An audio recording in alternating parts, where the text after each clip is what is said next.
Bonjour Estelle. Bonjour Solène. On se retrouve pour un petit récapitulatif de l'année 2024 à la CPAM du Rhône. Est-ce que vous pouvez nous dire un petit peu quels sont les enjeux et quelles actions ont été mises en place pour la satisfaction de nos assurés cette année? Oui, alors on peut déjà dire que cette satisfaction, elle reste au cœur de nos priorités. Et on peut noter déjà que plus de 85% des assurés se sont dit satisfaits pour l'année 2024 sur notre qualité de service. Donc c'est un très beau résultat.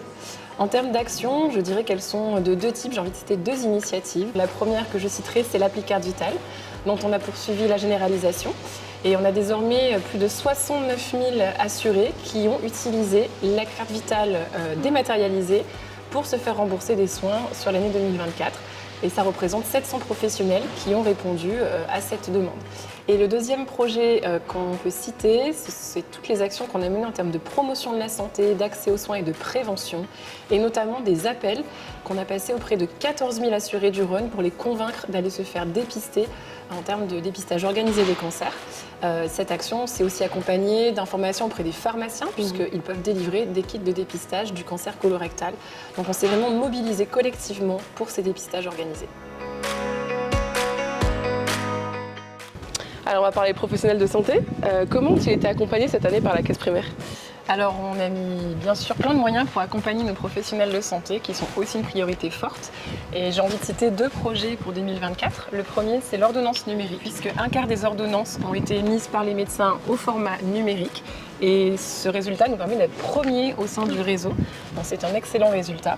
Et nous le poursuivons bien entendu aussi auprès des pharmaciens de manière à sécuriser les prescriptions du début, donc de l'écriture par le médecin dans son logiciel, jusqu'à la délivrance aux patients. Donc on a un vrai enjeu de sécurisation. C'est un projet extrêmement important pour nous. Et le deuxième projet que j'ai envie de citer, c'est la convention médicale qui a été signée au mois de juin et qui est bien sûr un temps fort en termes conventionnels pour nous, au niveau local aussi.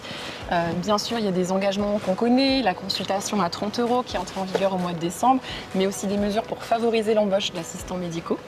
Et puis de manière générale, cela nous permet d'avoir un cadre conventionnel propice aux échanges avec nos partenaires locaux qui était déjà excellent.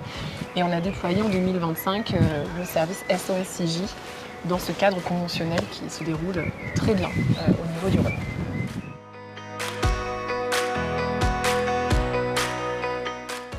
Alors pour finir, on sait que la caisse primaire du Rhône est une caisse engagée en matière de transition écologique. Est-ce que vous pouvez me parler un petit peu des actions qui ont été mises en place cette année? Oui, alors la Caisse primaire a tout d'abord poursuivi le développement de sa politique de sobriété énergétique, notamment avec des économies de chauffage et de climatisation. Donc on a poursuivi tout ce qui concerne le regroupement des équipes pendant les périodes de vacances scolaires, notamment ici à Arte en 2024. Et ça a permis pas moins de 2 millions de kilowattheures d'économie, ce qui est énorme puisque ça représente toute la consommation des sites de Villeurbanne et de Villefranche-sur-Saône réunis pour une année, donc c'est une économie importante. On peut aussi citer le fait qu'on a continué à sensibiliser aussi notre personnel à ces enjeux via des conférences et des ateliers plus concrets appelés ateliers d'automne, donc pour leur donner vraiment une prise de conscience sur l'enjeu environnemental.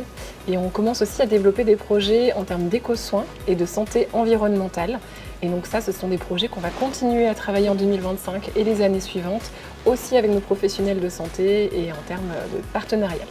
Et puis pour terminer, je dirais que la caisse primaire poursuit aussi sa politique d'achat responsable, avec notamment des frigos connectés par exemple, et des produits dans ces frigos qui sont achetés en circuit court avec des produits de saison, mais ce n'est qu'un exemple de tout ce que nous faisons en termes d'achat responsable.